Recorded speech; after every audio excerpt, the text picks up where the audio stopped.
Olá, tudo bem? Jaqueline por aqui para mais uma etapa da nossa jornada de Descobrindo Atos, onde semana após semana temos estudado um capítulo da Bíblia.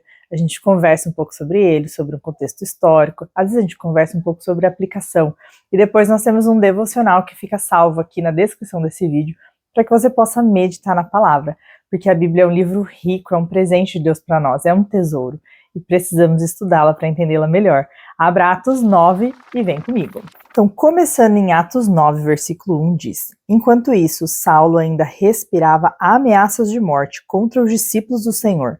Dirigindo-se ao sumo sacerdote, pediu-lhes carta para as sinagogas de Damasco, de maneira que, se caso encontrasse ali homens ou mulheres que pertencessem ao caminho, pudesse levá-los preso para Jerusalém. Esses homens e mulheres que eram do caminho, que eles chamam, eram aqueles que estavam deixando de seguir o judaísmo como eles conheciam e estavam seguindo um novo caminho, que era aquele que Jesus tinha falado, que estavam seguindo a Jesus, falando sobre Jesus, tá? Em sua viagem, quando se aproximava de Damasco, de repente brilhou ao seu redor uma luz vinda do céu. Ele caiu por terra e ouviu uma voz que dizia: Saulo, Saulo, por que você me persegue? Consegue imaginar o tamanho dessa luz? Não foi uma luz qualquer.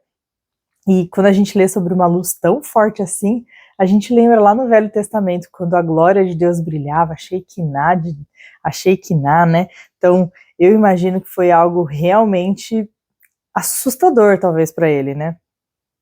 Versículo 5 diz: Saulo perguntou: Quem és tu, Senhor? Muito provavelmente porque aquela luz, ele conhecia o Velho Testamento, ele conhecia a história, então ele entendeu que aquela luz não era brincadeira. Ele entendeu que aquela luz era Deus, era o Senhor. E ele respondeu: Eu sou Jesus, a quem você me persegue. Paulo estava perseguindo o que mais para frente a gente vai chamar de igreja, né? E Jesus está ali respondendo para ele: Eu sou aquele que você me persegue. Ou seja, eu estou sentindo a dor desses que estão sendo perseguidos. Quando a gente olha às vezes para a igreja está passando por algo difícil, Jesus sente essa dor. Jesus está ali nos acompanhando e Jesus questiona Paulo: Eu sou aquele a quem você me persegue. Levante-se, entre na cidade. Alguém dirá o que você deve fazer. Os homens que viajavam com Saulo pararam emudecidos. Ouviam a voz, mas não viam ninguém. Aquela luz, tudo aquilo, Paulo estava vendo e eles não. Saulo levantou-se do chão e, abrindo os olhos, não conseguia ver nada. Você consegue imaginar o susto? Você está de repente no caminho, é uma luz tão forte que você chega a cair, você escuta o Senhor falando com você e você acorda cego. E os homens o levaram pela mão até Damasco. Por 3 dias ele esteve cego, não comeu nem bebeu. O jejum é algo que pode ser prolongado, mas ele se torna extremamente difícil quando não tem água. Provavelmente Paulo estava aqui passando por algo muito intenso. Uma agonia, um desespero, uma busca pelo Senhor. A gente não tem esse detalhe aqui, mas o que eu quero que você entenda é que 3 dias sem comer e sem beber não foi algo fácil. Em Damasco havia um discípulo chamado Ananias. O Senhor o chamou numa visão e disse: Ananias? E ele respondeu: Eis-me aqui, Senhor.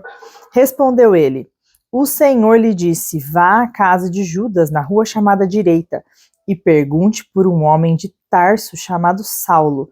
Ele está orando. Ou seja, esses 3 dias Paulo não ficou reclamando, que nessa época ele chamava Saulo, né? Ele não ficou reclamando, ele não ficou resmungando, muito provavelmente ele passou os 3 dias em oração, né?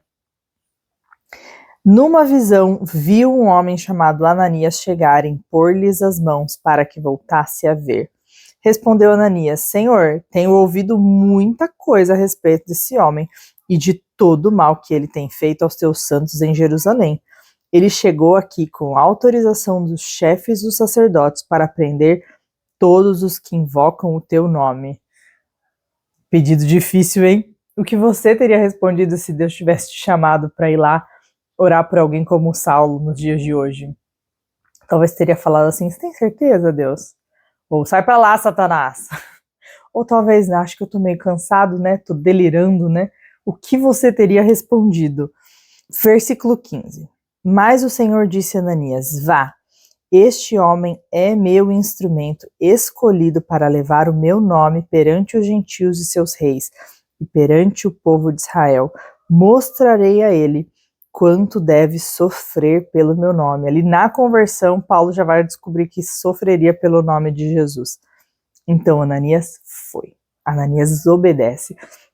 É interessante a escolha de Ananias, porque mais lá para frente, lá em Atos 22, a gente vê que Ananias era um homem fiel, seguidor da lei e respeitado. Não foi qualquer um que foi orar por Saulo. Então Ananias foi, entrou na casa, pôs as mãos sobre Saulo e disse: irmão Saulo, o Senhor Jesus que apareceu no caminho por onde você vinha, enviou-me para que você volte a ver e seja cheio do Espírito Santo. Imediatamente, algo como escamas caiu dos olhos de Saulo, e ele passou a ver novamente. Levantando-se, foi batizado, e depois de comer, recuperou as forças. E Saulo passou vários dias com os discípulos em Damasco. Eu imagino que aí Paulo, que era uma pessoa muito intensa, que estava a ponto de matar os cristãos, nesse momento em que ele se converte, ele jejua 3 dias, esses próximos dias com os discípulos, eu imagino que ele perguntou tudo. Ele quis saber de tudo, todas as histórias. Você consegue imaginar como foram esses dias com os discípulos ali? Paulo aprendendo algo novo, algo que antes ele perseguia e agora ele entende que é real? Logo começou a pregar nas sinagogas que Jesus é o Filho de Deus. Paulo, agora convertido, prega exatamente aquilo que ele era contra. Todos os que ouviam ficavam perplexos e perguntavam: não é ele o homem que procurava destruir em Jerusalém aqueles que invocam este nome? O que deu nele? E não veio para cá justamente para levá-los presos aos chefes dos sacerdotes? O povo estava olhando e falou assim: mas o que aconteceu? Todavia Saulo se fortalecia cada vez mais e confundia os judeus que viviam em Damasco, demonstrando que Jesus é o Cristo. Eu acho muito legal porque Saulo era alguém que tinha estudado muito sobre o Velho Testamento, sobre as leis. Mais pra frente a gente vai ler que ele aprendeu aos pés de Gamaliel. Então ele conhecia as profecias de Jesus. Ele não acreditava que Jesus era o Messias exatamente porque Jesus havia morrido. E os judeus acreditavam que o Messias ia vir para lutar contra os romanos, né? E aqui no momento em que ele entende que Jesus é o Messias e que Jesus é Cristo, Filho de Deus, agora ele vai usar aquela bagagem que ele tinha do Velho Testamento, aquilo que ele tinha estudado, mas o que tinha acabado de acontecer para pregar. E é lindo ver essa história. Decorridos muitos dias, os judeus decidiram de comum acordo matá-lo. A gente vai ter que acabar com esse homem. Esse que nos defendia agora é contra nós, vamos matá-lo. Mas Saulo ficou sabendo do plano deles. Dia e noite eles vigiavam a porta da cidade a fim de matá-lo. Mas os seus discípulos o levaram de noite e o fizeram descer num cesto através de uma abertura na muralha. Esse homem que antes andava com carta para perseguir, para prender, para arrastar as pessoas de dentro da casa, agora estava sendo perseguido, estava fugindo por um cesto pelo muro da cidade. Quando chegou a Jerusalém, tentou reunir-se aos discípulos. Lembra, os apóstolos estavam lá em Jerusalém, a grande parte deles, mas todos estavam com medo dele, não acreditando que realmente fosse um discípulo. O que você talvez faria nesse lugar? Aquele homem que antes queria te matar, agora quer vir te encontrar? Ah, é um espião, né? Então Barnabé o levou aos apóstolos e lhes contou como no caminho Saulo vira o Senhor que lhe falara, e como em Damasco ele havia pregado corajosamente em nome de Jesus. Então Barnabé entra ali como advogado de Paulo para acalmar os apóstolos e testemunhar sobre a vida de Saulo, né? Assim Saulo ficou com eles e andava com liberdade em Jerusalém, pregando corajosamente em nome do Senhor.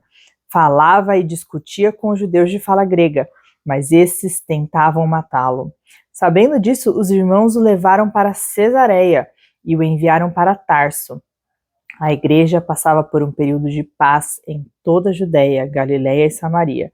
Ela se edificava e, encorajada pelo Espírito Santo, crescia em número, vivendo no temor do Senhor. E aí a gente vai para um outro trecho da história, onde a gente vai ouvir um pouquinho sobre Pedro, versículo 32. Viajando por toda parte, Pedro foi visitar os santos que viviam em Lida. Ali encontrou um paralítico chamado Enéas, que estava acamado fazia 8 anos. Disse-lhe Pedro: Enéas, Jesus Cristo vai curá-lo. Levante-se, arrume a sua cama. Ele se levantou imediatamente. Todos os que viviam em Lida e Sarona o viram e se converteram ao Senhor. Em Jope havia uma discípula chamada Tabita, que em grego é Dorcas, que se dedicava a praticar boas obras e dar esmolas. Naqueles dias ela ficou doente e morreu, e o seu corpo foi lavado e colocado num quarto no andar superior. Lida ficava perto de Jope, e quando os discípulos ouviram falar que Pedro estava em Lida, mandaram-lhe 2 homens dizer-lhes: não se demorem em vir até nós. Pedro foi com eles e, quando chegou, foi levado para o quarto do andar superior. Todas as viúvas o rodearam, chorando e mostrando-lhes os vestidos e outras roupas que Dorcas tinha feito quando ainda estava com elas. Pedro mandou que todos saíssem do quarto. Depois ajoelhou-se e orou. Voltando-se para a mulher morta, disse: Tabita, levante-se. Ela abriu os olhos e, vendo Pedro, sentou-se. Tomando-a pela mão, ajudou-se a pôr-se em pé. Então, chamando os santos e as viúvas, a apresentou-a viva. Este fato se tornou conhecido em toda a cidade de Jope, e muitos creram no Senhor.